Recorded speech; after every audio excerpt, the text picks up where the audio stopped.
Dan ini juga menjadi klarifikasi saya bahwa setelah saya bertemu dengan beliau, melalui penjelasan beliau, saya pada saat ini meyakini dan bersaksi bahwa Husain Gaza bukan orang Syiah. Ya, jelas ya. Untuk saat ini beliau bukan orang Syiah sejauh persaksian beliau.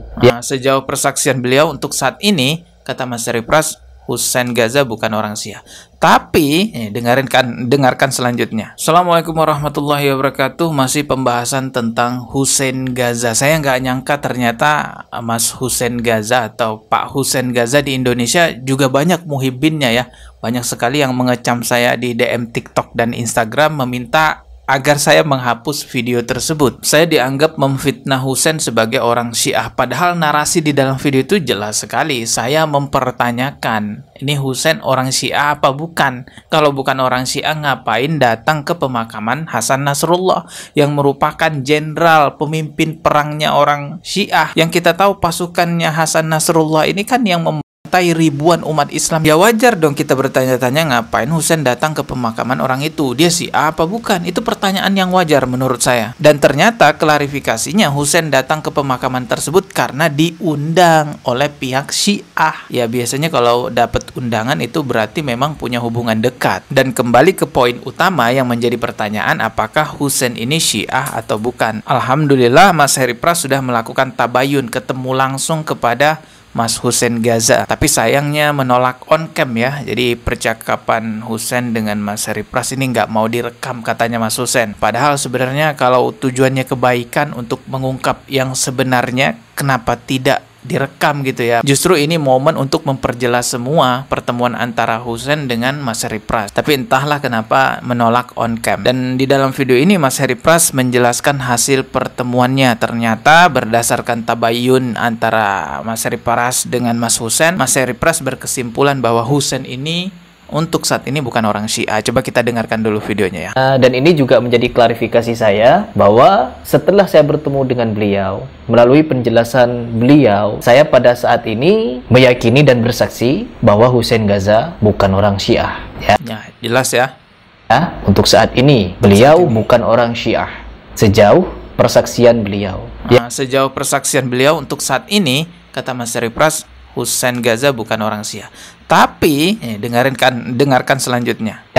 Kita garis bawahi dulu. Yang dimana kemarin bukan berarti orang yang bukan Syiah tidak simpatis kepada orang Syiah.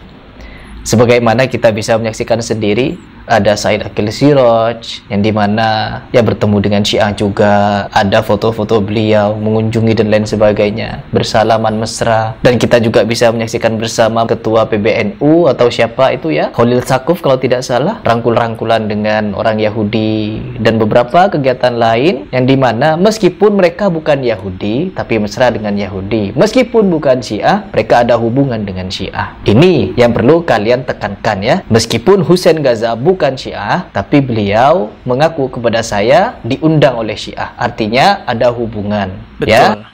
Ya, jadi meskipun Husain Gaza ini bukan orang Syiah, tetapi ya kita bisa lihat bahwa dirinya punya kedekatan khusus dengan orang-orang Syiah, atau bisa saja sebagai simpatisan Syiah begitu ya. Kurang lebih begitulah kalau kita dengarkan penjelasan dari Mas Syarif Pras tadi. Ya kita husnuzon aja, kita berbaik sangka aja lah ya bahwa memang Husain Gaza ini bukan orang Syiah tetapi memiliki kedekatan dengan orang-orang Syiah sehingga datang ke pemakamannya salah satu petinggi ya, salah satu pemimpin perang orang Syiah yang membantai ribuan umat Islam yang dengan senjata-senjata besarnya pada saat itu menghabisi kurang lebih sekitar, menurut masyarakat setempat, sebetulnya jutaan orang. Akan tetapi menurut data yang disepakati oleh dunia internasional, sekitar 500.000 orang. Dan di Kam Yarmuk ini sendiri, mungkin 50 sampai 70.000 orang yang syahid. Dibunuh oleh Bashar al-Assad, dibunuh oleh Hizbullah, dan dibunuh oleh Garda Revolusi Iran. Alangkah bijaknya kalau kita mungkin tidak lagi memperdebatkan soal Sunni dengan Syiah, kita harus menjaga negara kita dengan baik. Akan tetapi, teman-teman sekalian, dapatkah kita menyembunyikan ini semua? Jawabannya tergantung kepada teman-teman sekalian. Dan apa yang bisa kita lakukan hari ini? Oke, yang pertama, it is okay, benar bahwa Hizbullah membantu masyarakat di Palestina yang ada di Gaza. It is okay. Tapi bukan berarti kita bisa mengabaikan kejahatan perang yang mereka lakukan di tempat ini. Lihat deh. Bekas-bekas senjata ini. Ini bukan senjata biasa, teman-teman sekalian. Senjata-senjata berat. Dan kalau teman-teman lihat di sebelah sana, Kira-kira senjata macam apa yang bisa menyebabkan hampir satu jalan ini jebol semua? Dan senjata-senjata itu tidak pernah dikirimkan oleh Hizbullah, Iran, atau Suriah kepada masyarakat Palestina. Langsung dari kami Yarmouk. Assalamualaikum warahmatullahi wabarakatuh. Ya, kita tidak memungkiri bantuan Syiah kepada masyarakat Palestina memang ada, teman-teman. Kita tidak memungkiri itu dan kita akui bahwa itu ada. Walaupun kita juga nggak tahu motifnya apa. Apakah memang karena kepentingan politik ataukah memang kepentingan kemanusiaan. Wallahu alam, kita nggak tahu apa kepentingan Syiah membantu masyarakat Palestina yang padahal kita juga tahu bahwa orang Syiah sangat benci sekali orang-orang Sunni. Ya rada aneh sih sebenarnya, benci tapi ngebantu. Ya, konsepnya gimana? Benci tapi ngebantu ya. Tapi sudahlah, kita akui bantuan Syiah terhadap masyarakat Palestina itu ada. Tetapi jangan juga lupakan bahwa orang Syiah juga membantai jutaan umat Islam. Dan seperti video yang kita simak tadi, bahwa senjata-senjata besar yang digunakan oleh pasukan Syiah untuk membantai jutaan umat Islam itu tidak dipakai untuk membantai juga orang-orang Israel. Kenapa nggak dipakai ya? Kan tanda tanyanya begitu. Kira-kira senjata macam apa yang bisa menyebabkan hampir satu jalan ini jebol semua? Dan senjata-senjata itu tidak pernah dikirimkan oleh Hizbullah, Iran, atau Suriah kepada masyarakat Palestina. Makanya jangan senang-senang dulu, jangan terlalu cepat memuji-muji. Oh, Syiah bantuin nih, Syiah bantuin Palestina nih, Syiah bantuin Sunni nih. Tunggu dulu, kita nggak tahu motifnya apa. Kalau masalah politik, hari ini bisa berkawan, besoknya jadi musuh. Bahkan teman dekat pun bisa jadi musuh. Ibarat kata kalau di dunia politik tuh nggak ada yang namanya makan siang gratis. Perlu diingat juga bahwa orang Syiah itu membunuh Sunni itu dianggap sebagai ibadah. Coba lihat apa yang terjadi pada saat Syiah sudah mulai berkuasa. Anda harus paham ya, orang-orang Syiah menganggap Anda semua ini ahli sunnah kafir. Dalahnya halal. Mau lihat buktinya? Apa yang mereka lakukan di Irak? Mereka menggantung Saddam, membunuh umat Islam ribuan di Irak. Semua yang berpaham Sunni dihancurin, dibunuh, dan bukan cuma dibunuh, masjidnya dirusak. Nah, oke, kita kembali lagi ke Mas Hussein Gaza. Sebenarnya Mas Hussein Gaza ini dicurigai Syiah, dituduh Syiah bukan hanya karena videonya yang viral itu ketika Mas Hussein mendatangi pemakaman Hasan Nasrullah. Bukan hanya karena video ini saja. Hal lainnya yang mengakibatkan Hussein Gaza ini dicurigai sebagai Syiah. Anda coba perhatikan jejak digital di sosial media. Perhatikan dengan cermat narasi-narasi yang dibuat oleh Hussein di sosial media. Selalu saja memojokkan Arab Saudi. Seolah-olah Arab Saudi itu nggak ngebantuin apa-apa. Bahkan fitnah yang sangat keji adalah ketika podcast dengan Ari Untung menarasikan bahwa yang mendanai Israel untuk membantai masyarakat Palestina adalah Arab Saudi. Gila, ini keji banget terhadap Arab Saudi. Astagfirullahalazim, punya dendam apa sama Arab Saudi? Jadi jangan marah Mas Hussein kalau dicurigai Syiah, karena ente kayak kelakuannya kayak orang Syiah gitu, menjelek-jelekan Arab Saudi. Tapi kita berbaik sangka bahwa Mas Hussein ini bukan orang Syiah, sebagaimana hasil tabayunnya Mas Heri Pras kepada Mas Hussein. Nah, kembali ke persoalan tuduhan bahwa Arab Saudi ini nggak ngebantuin Palestina ya, seolah-olah cuman Iran doang yang ngebantuin Palestina. Itu jelas hoax. Kita bisa cek di sosial media. Sekarang segala sesuatu transparansi. Ini coba lihat contohnya ya, berita yang dipaparkan oleh CNN Indonesia. Di sini ada datanya. Arab Saudi menjadi negara muslim terbesar yang ngebantuin Palestina, memberikan donasi kepada Palestina sebesar 27 juta US dollar. Setelah itu ada Turki, lalu ada Qatar, dan Indonesia itu ada di urutan 54. Jadi jelas ya bahwa Arab Saudi itu ngebantuin lebih besar bahkan daripada bantuannya Indonesia. Dan fitnah besar sekali mengatakan bahwa Arab Saudi ini bersekutu dengan Israel. Arab Saudi mendanai Israel untuk menghabisi umat Islam Palestina. Ini coba lihat nih, buka pikiran lebar-lebar, buka mata lebar-lebar, lihat. Arab Saudi mengatakan pada hari Rabu 5 Februari 2024 mereka tak akan menjalin hubungan dengan Israel tanpa pembentukan negara Palestina. Pernyataan tersebut muncul setelah Presiden Amerika Serikat Donald Trump mengatakan bahwa Saudi tidak menuntut negara Palestina. Pada Selasa 4 Februari, Trump mengatakan bahwa Amerika Serikat akan mengambil alih jalur Gaza yang dilanda perang setelah warga Palestina dimukimkan kembali di tempat lain dan mengembangkannya secara ekonomi. Ia berbicara dalam konferensi pers bersama dengan Perdana Menteri Israel Benyamin Netanyahu yang sedang berkunjung. Pernyataan dari Kementerian Luar Negeri Saudi mengatakan putra mahkota Saudi Mohammed bin Salman menegaskan posisi kerajaan dalam cara yang jelas dan eksplisit yang tidak memungkinkan interpretasi apapun dalam keadaan apapun.